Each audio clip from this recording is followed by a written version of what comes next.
topesi biso mbote na kombo na Yesu. Tolingi totanga maloba na Nzambe na 1 Samuel chapitre 17 verset 45 tokita kino na 7 jusqu'au 47. 1 Samuel chapitre 17 verset 45 à 47. Elobi boye maloba na Yahweh.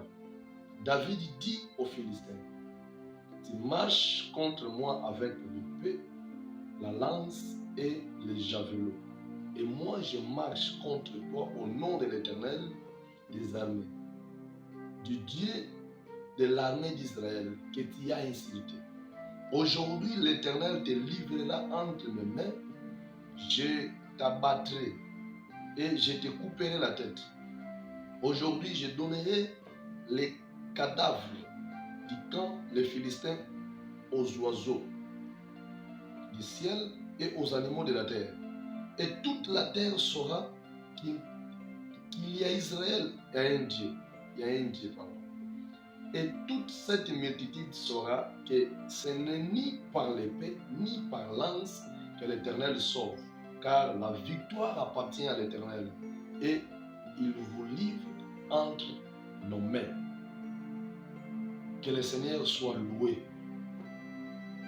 Bisika toti kotanga bazoyebisa biso sur histoire ya bato mibale oyo biso nyonso toyebi malamu. David na Goliath. Thème na biso na mokolo na lelo ezali je suis David et je dis trop c'est trop. Répétez, thème na biso na mokolo na lelo ezali je suis un David et je dis trop c'est trop. Bisika toti kotanga bazo rencontrer biso histoire ya bitumbo ezalaki entre ba Philistins et le peuple d'Israël. Bible lobi que ezalaki bazalaki ba ennemi juré ya peuple d'Israël ba Philistins. Et lorsque bakena na bitumba Saul na ba armée ba komi na bisika esengeli ba confronter Israël et ba confronter Philistins pardon. Kati na bango mutu moko abimi kombo ya Goliath. Alobi eza nango nécessaire que armée ebunda bopona kaka moto moko kati na bino lolenge ngai déjà na se préparer nga pe na bimi kati na biso tobunda po te oyo akolonga moninga baoyo bakolonga bakoma esclave. C'est-à-dire soki ngai na beti moto bino bokobimisa bino bokomi bawumbu na biso, mais soki biso tobeti bato bino obokubo soki bino bobeti biso tokomi bawumbu na bino. Donc soki moto bino bokotelemisa kuna abeti ngai ba Philistins tokomi bawumbu, mais soki moto bino bokobimisa ngai na beti ye ba Israélite bakomi bawumbu. Et salemaki bongo pendant 40 jours. Et Bible lobi David papa na ye Esaü ayebisi ye kende otala bandeko no bana bitu. Parce que ça fait déjà des temps. Bazali kozonga te kende otala oyeba ndenge nini bitumba ezoleka pe oyeba na omemela bango liwa kolia. Et Bible lobi David abimi na tongo makasi. Tango akomi bisika bitumba ezalaki justement na tongo wana nde Goliath atelemi pe abandi ko insulter peuple d'Israël, abandi ko insulter Nzambe ya Israël, abandi ko insulter même armée ya Israël. Kofinga pe kofinga. Bible lobi abandi kosala yango tongo pe abandi kosala yango na butu. Donc na tongo alamuki pona kolobela bango mabe, pona ko maudire bango, pona ko bebisela bango jelo. Et na butu atelemi pona ko maudire ko bebisela bango pe butu. David alobi nani oyo azofinga Nzambe na bango? Nani oyo azofinga armée ya Israël?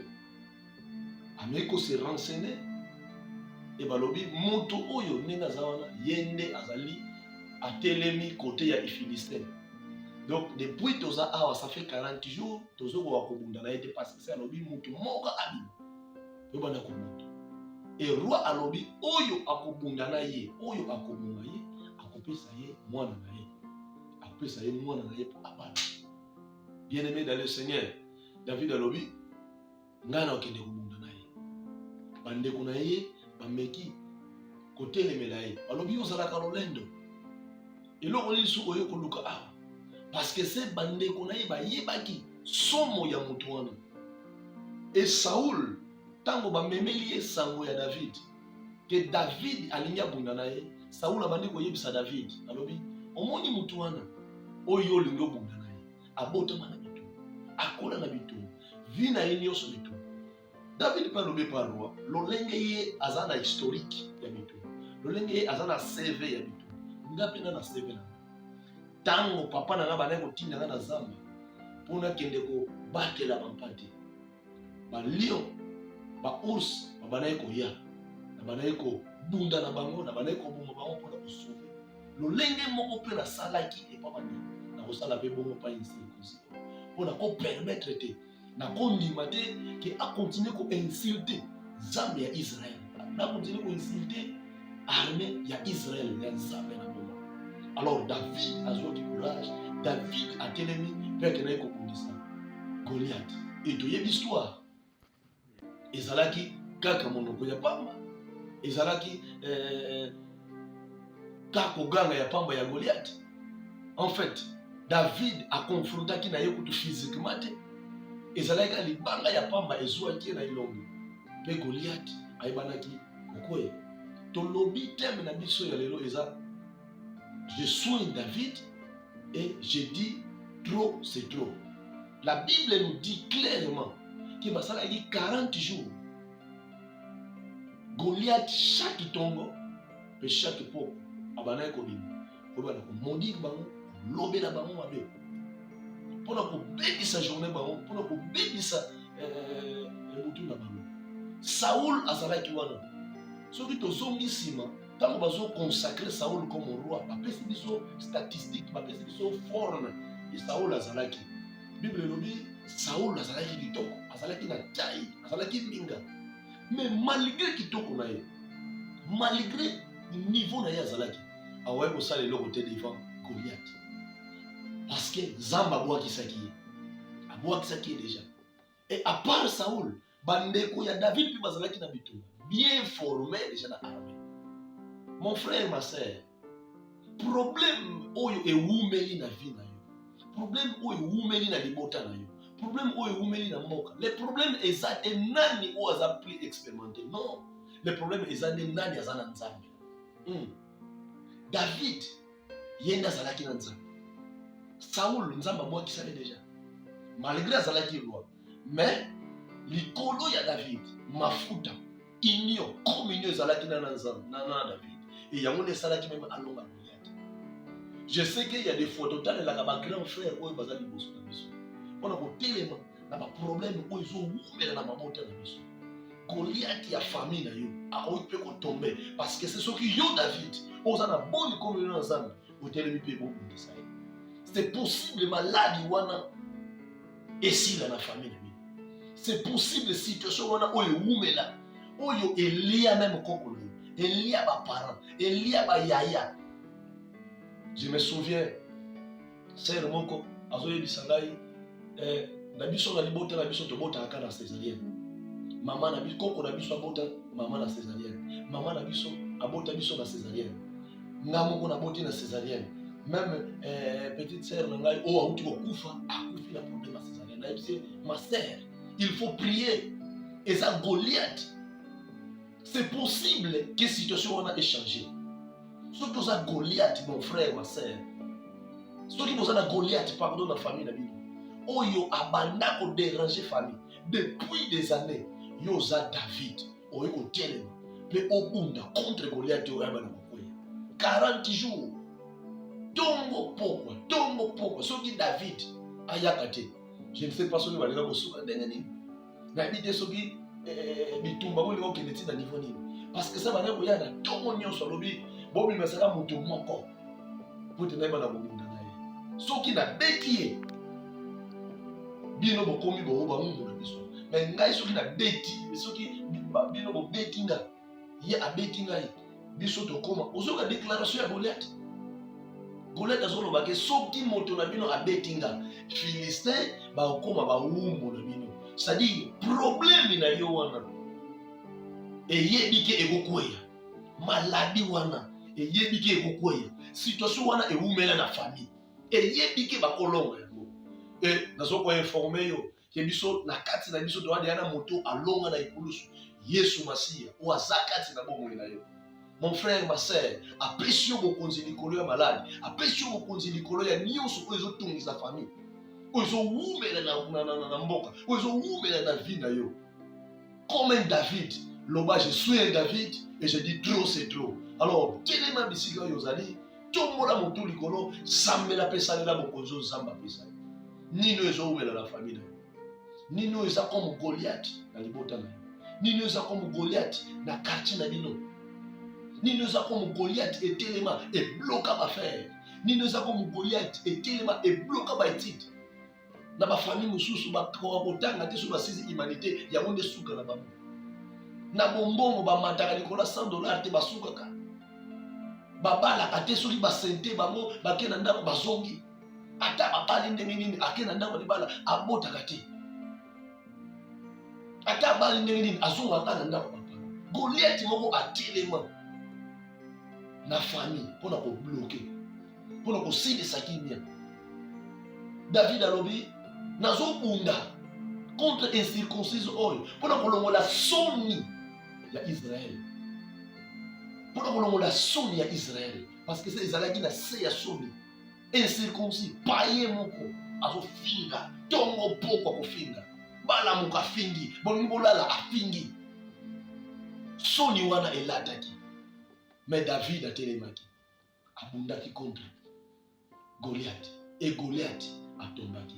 Il y a eu mon frère, ma soeur. Goliath a famille na bino, il peut tomber. Goliath wana famille na bino, il peut tomber. Situation wana yomela ekoki kokwea. Yonde kaka zala na bomoko na Nzambe. Zala na communion na Nzambe. Et loko salaki Saoul alonga te ako confronter Goliath te parce que c'est après daki déjà communion na Nzambe. Alors zala na communion, zala na bomoko na Nzambe. Nzambe akopesa yo elongo. Na yina sambela na yo bisiko zali. Bisiko zolanda biso na moment oyo. Na yebike il y a une situation moko eza déranger yo na famille. Et loko moko etelema peut-être na baitidi na yo. Peut-être na mboka, to peut-être na libota moko songolo. Maladi moko. Eloko moko oyo moko za conscient ke eloko oyo ebeta ba poko na biso. Ebeta ba papa, ebeta ba grand frère. Mais o bandi komona ngo suna ndako na biso. Donc ekomi neti lien. Na linga sambela pona yo mon frère, ma sœur. Pour te Bible lobi, il n'y a point la condamnation pona oyo azana kati ya Yesu. Yo ko za la condamner parce que c'est Yesu et si akufa na ko luso ko mayo. Priez avec nous. Et Nzambe aweba na okamba. Au nom de Jésus-Christ. To sambeli yo o Nzambe na lolo. Nzambe yo kangola. Parce que tozo croire que Goliath peut tomber. Na nous sambela pona ndeko na ngai, pona frère, pona sœur. Au nom de Jésus-Christ. Pona Goliath o atelema na vie na ye. Pona Goliath oyo awumela na famille na ye. Oyo ba meka les voisins moyens pona ko kwesa ba o kwesa. Asimba affaire, asimba santé, asimba situation nyonso o asimba. Et ils ont même la déconnaï soni. Ils ont même la frère na ngai soni. Zambe na osamba na mokolo lelo. Goliath a tombé au nom de Jésus-Christ. Disika nyonso zambe o bazolandanga. Ke nguye na yo zambe mimoni sama na vie na bango. Na kombo na masia Yesu afin que ce Goliath la tombe. Au nom puissant de Jésus. Goliath a maladie, Goliath a mbongo, Goliath a affaire, Goliath a étude, Goliath a babala, na kwesi yo au nom de Jésus na vie ya frère puis ya sœur là na kombo na masia Yesu. Totatoli yo nzambe pour tous nzambo yo ka lusam. Totatoli yo nzambe pour tous nzambo yo kangolaka. Totatoli yo nzambe parce que c'est eza na expérience te. David alobi eza na épée, eza na balance te. Oyo Nzambe akangolaka. Toyebi ke Seigneur de gloire. Ki ezo dépendre na expérience à vie, mais ezo dépendre nani o azakati na biso. Bible lobi o azakati na biso aleki o azana mokili. Tozo croire que oleki o azana mokili. Tozo croire que oleki oyo azo déranger. Tozo croire que oleki de Goliath o ba pikami, o ba lingo tiga kinyate, ba bomo na biso, ba bombongo na biso au nom puissant de Jésus. Kumama na yo ya pour tous aller ensemble. La combo la massiesse. Gloire et louange à toi, Seigneur Jésus.